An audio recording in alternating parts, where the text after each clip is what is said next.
हमको कितना वोट आया बीजेपी से कम? कितने वोट का अंतर हमारे उसमें है? जो नीतीश कुमार बीजेपी के साथ गए तो बीजेपी का प्रदर्शन बेहतर रहा। आप लोग के साथ इंडिया गठबंधन में थे तो आप लोगों ने उनको दरकिनार कर दिया। तो क्या करें, उनका गोड़ धर के हम पूजा करें? भाग गए था? भाग गए या भगा दिए गए? नहीं, लेकिन वो पब्लिक प्लेटफॉर्म के लिए बात नहीं ना है कि हम आपको बतावें। अभी तक ऐसा कभी हुआ था क्या देश में आज़ादी के बाद कि प्रतिपक्ष का नेता बोलने के लिए खड़ा हो तो बीच में प्रधानमंत्री इंटरप्ट करे, बीच में होम मिनिस्टर इंटरप्ट करे? अब बिहार में कांग्रेस लीड कर रही है आरजेडी को, और आरजेडी को कांग्रेस का उदाहरण देना पड़ रहा है। आपके कहने से थोड़े तय करेंगे वो। जो बीजेपी का सवाल होता है वही आप कोई ब्रीफ लेके आए हैं का? अरे हम तो कह रहे हैं कि बिहार में लॉ एंड ऑर्डर की स्थिति खराब हो रही है, जातीय हिंसा भी बढ़ रही है बिहार में। ये सत्ताधारी दल के द्वारा बढ़वाई जा रही है। बजट में कुछ मिला है क्या हम लोगों को? क्या बल्ले बल्ले किया उन्होंने? प्रधानमंत्री हैं सर। सही है ना? हाँ बोले थे 1.25 लाख करोड़, 1.25 लाख करोड़ का अभी तक हमको मिला है क्या?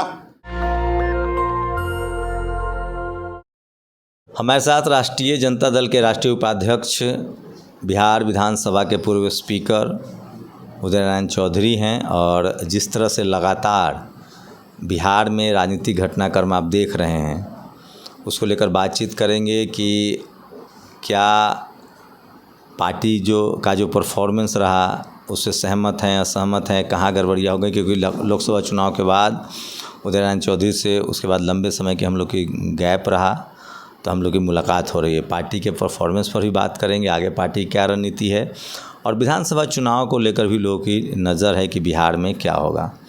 क्या कहेंगे सर? आप लोग पहले नीतीश जी के साथ थे, इंडिया गठबंधन बन रहा था, नीतीश जी बाहर चले गए, फिर आप लोगों ने मुकेश सहनी से गठबंधन किया। लेकिन अब कहा जा रहा है कि अगर आरजेडी ने परफॉर्म किया होता, 20 सीटें जीती होती, तो केंद्र में मोदी की सरकार नहीं होती। आप लोगों ने मोदी जी को थाली में सजाकर 20 सीटें दे दी। देखिए,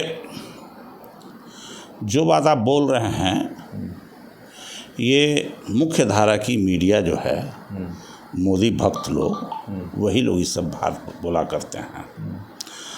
हम लोगों ने, मेरा जो मूल विषय था संविधान बचाओ आंदोलन था, और आपको पता है कि इसके पहले हम लोगों ने अंबेडकर परिचर्चा चलाया था, आपको पता है। और उसी क्या ये है, गठबंधन की सरकार थी, वहाँ महागठबंधन था हमारा। और आप लोग जो कहते हैं महागठबंधन के माध्यम से हम लोग चुनाव लड़े, और जो हमारा परफॉर्मेंस है हम उसमें कहीं भी पीछे नहीं हैं। हमको कितना वोट आया बीजेपी से कम? कितना वोट आया? कितने वोट का अंतर हमारे उसमें है? आप संतुष्ट हैं पार्टी के परफॉर्मेंस? भाई, अब जो जनता का फैसला आया है उससे हम संतुष्ट नहीं रहेंगे तो किससे संतुष्ट रहेंगे? तो ही ना कहा जा रहा है कि एक मिनट, डेमोक्रेसी में 51 वाला जीतता है, 49 वाला भी हारता है। तो क्या 49 को कहते हैं कि हार गया? सिक्के के दो, हार और जीत दोनों पहलू हैं। अरे एक ही वोट का अंतर है, तो वही हमारे यहाँ है। तो लगता है ना कि गठबंधन, अगर नीतीश कुमार गठबंधन में होते तो नीतीश कुमार बीजेपी के साथ गए तो बीजेपी का प्रदर्शन बेहतर रहा। आप लोग के साथ इंडिया गठबंधन में थे तो आप लोगों ने उनको दरकिनार कर दिया। तो क्या करें, उनका गोड़ धर के हम पूजा करें? भाग गए था? भाग गए या भगा दिए गए? नहीं, ये तो उनसे पूछिए ना भाई। ये दुनिया जानती है कि राष्ट्रीय जनता दल से माननीय नीतीश कुमार जी स्वयं छोड़ करके न चले गए गठबंधन को। मोदी जी तो कहते हैं आप लोग का गठबंधन घमंडिया गठबंधन है, कोई एक दूसरे से बात नहीं करता है, कोई एक दूसरे का सम्मान नहीं करता है। ऐसे ऐसे आदमी का नाम ले रहे हैं। संयोग है कि वो प्रधानमंत्री हो गए हैं। जितना बात वो सुबह से शाम तक बोलते हैं, तीसरी बार प्रधानमंत्री हैं सर, संजोग है ये, तीसरी बार हो, प्रयोग है ये। तो तीसरी बार होगा तो क्या करें उनका? हम उनके यहाँ जाके कीर्तन गाने लगें? हम विपक्ष में रहना छोड़ दें? जो हमारा विपक्ष का रोल है वो हम प्ले करेंगे, जिसके लिए हम आम जनता के सामने शपथ लिए हैं उसको हम प्ले करेंगे। जो संविधान हमारा बचाने का है, हम संविधान को बचाने का काम करेंगे। मैंने डेमोक्रेसी में अब विपक्ष नहीं रहे। आप लोग तो ऐसे ही कह रहे हैं भाई कि रहना ही नहीं चाहिए विपक्ष को डेमोक्रेसी में। जब तक पार्लियामेंट्री सिस्टम रहेगी, जब तक हमारा संविधान रहेगा, उसमें विपक्ष भी रहेगा। ये अलग बात है। मोदी जी तो संविधान से ही चुन कर आए। ये अलग बात है कि विपक्ष मजबूत और कमजोर हो सकता है। समय समय की बात है, जनता जिसको चाहेगी उसको करेगी। अमेरिका में जो बाइडेन था मजबूत तो हो गया राष्ट्रपति, अभी उसकी क्या स्थिति है? हम कितने से हारे हैं भाई बिहार में? आप महागठबंधन को कमजोर न समझें, इसका जवाब भी लोकसभा में लोगों को मिल रहा है। जो घमंडिया कहते थे, जो पप्पू कहते थे, तो अभी तो सब परिस्थिति सामने ही में है। कहाँ अभी तक ऐसा कभी हुआ था क्या देश में आज़ादी के बाद कि प्रतिपक्ष का नेता बोलने के लिए खड़ा हो तो बीच में प्रधानमंत्री इंटरप्ट करे, बीच में होम मिनिस्टर इंटरप्ट करे, जो क्या है सेना वाला वो इंटरप्ट करे, जो अब बिहार में आरजेडी को कांग्रेस मिनिस्टर कर रहे। अब बिहार में सर आप सीनियर नेता हैं, आपने लंबा राजनीति देखा है। अब बिहार में कांग्रेस लीड कर रही है आरजेडी को, और आरजेडी को कांग्रेस का उदाहरण देना पड़ रहा है। ये तो हम लोगों का विषय आप ही तय कर दीजिएगा कि हम लोग तय करें। आप ही कह रहे हैं जिस तरह से राहुल का नहीं, आप लोग तो चाह रहे हैं कि आप लोग जो कहिए वही हम मान लें। अरे भाई, हम लोग ना बैठ के तय करें कि क्या करना है क्या नहीं करना है। कांग्रेस के साथ हमारी पार्टी गठबंधन में, हम लोग उसको तय करेंगे। आपके कहने से थोड़े तय करेंगे, वो हम लोग तय करेंगे। आने दीजिए समय। 20 साल से सत्ता से बाहर है आपकी पार्टी, मिला जुला के अपने दम पर सत्ता में 20 साल पहले आप लोग आए थे। अगर इस बार चूक गए तो क्या होगा? ये कह नहीं कहते हैं कि 17 साल से ये जो नीतीश कुमार जी हैं सो बैसाखी पर हैं। वो तो गठबंधन की सरकार चला हम गठबंधन में नहीं है क्या? तो हमको कह रहे हैं 20 साल गठबंधन में भी सत्ता में नहीं ना आ पा रहे हैं। ये कहने बीजेपी को कह रहे हैं कि आज तक 20 इतना दिन से इंडिपेंडेंट नहीं हो पाई बीजेपी, उसको नहीं किया। हमसे आपका सवाल है। आरजेडी तो हमेशा अपने दम पर सत्ता में आई है ना, आई है और आगे भी आएगी, जान लीजिए। वही कह रहा हूँ ना, अगला जो विधानसभा चुनाव है उसमें कितनी सीटें? भाई कब चुनाव होगा? अभी 1 साल बाकी है। अब पहले ही सब बात कहा जाए। तैयारी शुरू हो चुकी है सर, सब जगह। अरे छोड़ दीजिए। क्या आपकी पार्टी की तैयारी नहीं चल रही है? अभी तो तेजस्वी यादव ने कहा कि मैं अगस्त से जनता के बीच घूमना शुरू करूंगा। मैं कहें कि नहीं घूमेंगे? तो पार्टी शुरू, नेता है तो घूमना काम है, जनता के पास जाना काम है। लोग कह रहे हैं। अच्छा, एक सवाल है, पार्टी का अंदरूनी मामला है आपका। लोग कहा कि आरजेडी में खासकर जो दलित नेता थे, जो अति पिछड़े नेता थे, उनको हाशिए पर कहीं ना कहीं डाल दिया गया था। इस वजह से नतीजों पर इस तरह का असर पड़ा। इस तरह की कोई बात नहीं है, लोगों के समझ में ये फेरा है। तो अच्छा, तो हमको लगता है कि आरक्षित सीट पर कोई आरक्षित कोटा का आदमी नहीं चुनाव लड़ा का? कोई गैर आरक्षित वाला चल गया का?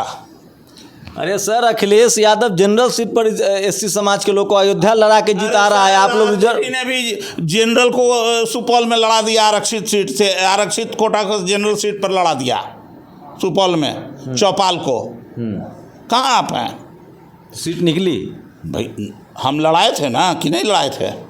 निकलना ना निकलना तो दूसरी। आप सोचिए, यूपी में अखिलेश यादव का परफॉर्मेंस देखिए, वो भी कांग्रेस के साथ गठबंधन में थे। बिहार में आरजेडी भी कांग्रेस का, कहाँ चूक रह गई? कुछ तो अगर आप न चाहें तो न करें, आत्मचिंतन तो जरूरी है ना। 1 मिनट, उसका आत्मचिंतन पार्टी कर रही है, लेकिन वो पब्लिक प्लेटफॉर्म के लिए बात नहीं ना है कि हम आपको बतावें। हम लोग उस पर विचार कर रहे हैं, उस पर काम करेंगे आगे। कहा तो जा रहा है कि सीनियर नेताओं को दरकिनार किया गया पार्टी की तरफ से, तमाम सीनियर नेताओं की सेवा नहीं ली गई, उनके अनुभव को तवज्जो नहीं दिया गया, और सब कुछ तेजस्वी यादव और मुकेश सहनी तय कर रहे थे। यहाँ तक कि लालू यादव जी के भी बातों को नहीं तरजीह दी गई। इसलिए ये, नहीं तो लोग कह रहे थे कि अगर 20 सीटें आरजेडी जीतती तो आज नरेंद्र मोदी प्रधानमंत्री नहीं होते। अच्छा, मैं आपको कुछ कहने से तो मैं नहीं रोक सकता, लेकिन मैं आपके इन बातों का कोई जवाब नहीं देता हूँ, और ये निराधार है। नीतीश जी को लेकर क्या कहेंगे आप लोग? पुल गिर रहा है, लोग कह रहा है कि आप भी सरकार में आते जाते रहते हैं, नौकरी का क्रेडिट आप लोग ले रहे हैं, तो पुल गिरने का भी जिम्मा आप लोग के मत्थे भी आएगा। क्योंकि नीतीश जी तो कुछ दिन बीजेपी के साथ रहते हैं, कुछ दिन आरजेडी के साथ रहते हैं, तो बराबर का दोषी बीजेपी भी है, आरजेडी भी है। मेरे कितना दिन में रहा हूँ बीजेपी के साथ, सॉरी नीतीश जी का, जितना देर हम रहे हैं उस समय का कोई पुल गिरा है का? आरजेडी के पीरियड का कोई गिरा है? बिना आंकड़ा के लोग ऐसे ही बोलते रहते हैं। एक उदाहरण कोई दे। एक बिहार में लगातार लॉ एंड ऑर्डर की स्थिति खराब है, हत्याएं की खबरें आ रही हैं, विपक्षी दल और विपक्षी नेता डर से घर में बैठे हुए हैं या उनके लिए आम आदमी का मुद्दा नहीं है चुनाव के अलावा? हम लोग सब इसके लिए, जो राज्य में घटनाएं घट रही, सुशासन की सरकार में अब लॉ एंड ऑर्डर नाम की कोई चीज़ नहीं रह गई है। हक, लूट, डकैती, और ये हम नहीं बोल रहे हैं, ये तो भारत सरकार का NCRB का रिपोर्ट है, यही बोल रहा है। तो आप लोग चुप बैठे हैं घरों में ना? हम लोग कोई चुप नहीं। बताइए कौन सी ऐसी घटना है? मैसिव प्रोटेस्ट पिछले 1 महीने में नहीं हुआ है विपक्ष का? आपके नेता विदेश में थे, लीडर ऑफ अपोजिशन, कोई मैसिव प्रोटेस्ट नहीं हुआ है। आप देखिए ना, बीजेपी जहाँ जहाँ अपोजिशन में है। आप वही बात कर रहे हैं जो बीजेपी का सवाल होता है, वही आप कोई ब्रीफ लेके आए हैं का? अरे हम तो कह रहे हैं कि बिहार में लॉ एंड ऑर्डर की स्थिति खराब हो रही है, खराब है, लेकिन अपोजिशन का आंदोलन शुरू है और हर जगह पर, गांव में हो, कस्बा में हो, मंडल में हो, प्रखंड में हो, सभी जगहों पर RJD इसका प्रतिरोध कर रही है और आगे भी करेगी, मजबूती के साथ करेगी।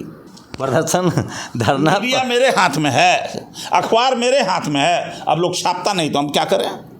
लेकिन उस घटना में लोगों से जाके पूछिए कि RJD के लोग वहाँ पहुँचे कि नहीं पहुँचे। जातीय हिंसा भी बढ़ रही है बिहार में।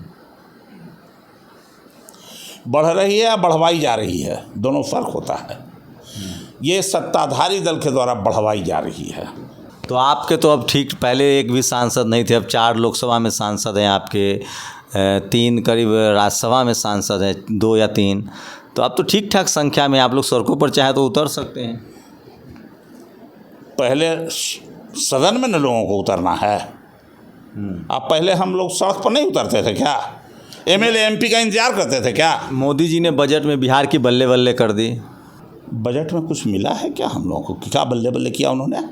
खुद राहुल गांधी ने कहा है सरकार बचाओ बजट है। जो बिहार में नीतीश कुमार समर्थन दे रहे हैं और आंध्र में TDP चंद्रबाबू नायडू, दोनों को छप्पर फाड़ के बजट ने दिए। राहुल जी ने कहा कि ये कुर्सी बचाओ बजट है, मतलब दोनों राज्यों को ज़्यादा मिला है। हाँ, दोनों राज्यों। लेकिन सच्चाई ये है कि बिहार को आप भूल गए।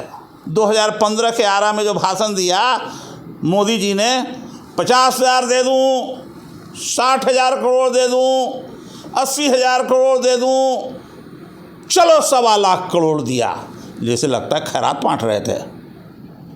इतिहास है कि नहीं? प्रधानमंत्री छोड़िए ना, प्रधानमंत्री हैं सर, सही है ना? हाँ, बोले थे 1.25 लाख करोड़। 1.25 लाख करोड़ का अभी तक हमको मिला है क्या केंद्रांश से सपोर्ट इस बार बिहार को? फिर इस बार आप कै साल हो गया, कितने साल के बाद दिया है? तो ये आज का पैसा कहेगा कि बकाया हमारा दे रहा है, वो है बकाया न दे रहा है मेरा। नंबर 1। नंबर 2, अब आ जाइए आप, ये जो 3 को कहा कि हम क्या रोड बना रहे हैं, हाईवे है, वो एक्सप्रेसवे रोड बना रहे हैं, तो ये हमको क्या दे रहे हैं? ये तो बिहार को, आप लोग ठीक से कोई सुनता नहीं है। निर्मला सीतारमण ने क्या कहा अपने भाषण में?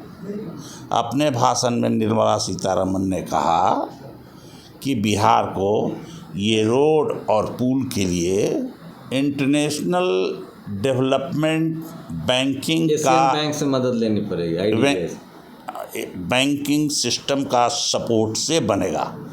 इसका मतलब हुआ कि बिहार सरकार लोन के लिए इन रोडों के लिए अप्लाई करेगी और केंद्र सरकार उसको सपोर्ट करेगी, तब ये जो लोन है ये हमको हो गया खैरात, ये खैरात हो गया हमको। चलिए आखिरी सवाल सर, 2025 के विधानसभा चुनाव के लिए क्या रणनीति है आप लोग? इसके लिए अभी हम लोग विचार कर रहे हैं, सब लोग मिल करके इसको बैठ करके, सत्र चल रही है, इसके बाद बैठ के लोग विचार करेंगे। लालू जी की तबीयत पर कुछ अपडेट देंगे और कितनी सक्रियता है? लोग कह रहे हैं कि वो फिर से राजनीति में वापसी कर रहे हैं। मैं जो कहने वाले हैं उनको भी धन्यवाद देता हूं और जो उनके चिकित्सक रहे हैं उनको भी बधाई देता हूं, और हमारे नेता शीघ्र स्वस्थ हो जाएं इसकी हम कामना करते हैं और बढ़िया से, तेज़ी से, मजबूती के साथ इस लायक हो जाएं कि 20-25 साल पहले जिस तरह से मजबूत थे स्वास्थ्य से, वैसे ही मजबूत रहें, ये हमारी कामना है। तो ये थे बिहार विधानसभा के पूर्व स्पीकर उदय नारायण चौधरी, आरजेडी के राष्ट्रीय उपाध्यक्ष। और बिहार में आरजेडी को आप दरकिनार नहीं कर सकते हैं, एक विपक्ष की सबसे मजबूत पार्टी है, लेकिन आरजेडी ने अपने दम पर, जब वो 2015 में विधानसभा चुनाव में आरजेडी का सबसे बेहतर परफॉर्मेंस हुआ था, उस समय भी वो जेडीयू के साथ गठबंधन में थी। उसके बाद अपने दम पर पिछली बार भी उसने परफॉर्म तो किया, लेकिन सरकार बनाने का आंकड़ा नहीं जुटा पाई। मतलब पिछले 20 साल से आरजेडी जो है वो सत्ता से बाहर है, और लोग कयास लगा रहे हैं कि क्या आरजेडी वापसी कर पाएगी। ये सबसे बड़ा सवाल है। सब कुछ 2025 में साफ हो जाएगा। आप लोग अपनी राय जरूर दीजिए, आपकी राय बहुत ज़रूरी है। शंभू कुमार सिंह, नेशनल दस्तक, दिल्ली। नेशनल दस्तक की आपसे गुजारिश है कि अगर इसको बचाना चाहते हैं तो नेशनल दस्तक को सब्सक्राइब करने के लिए रेड कलर के सब्सक्राइब बटन को दबाएं, फिर बेल आइकन की घंटी दबाएं। नेशनल दस्तक को बचाने के लिए बहुत ज़रूरी है कि हर खबर को शेयर करें, लाइक करें, कमेंट जरूर करें।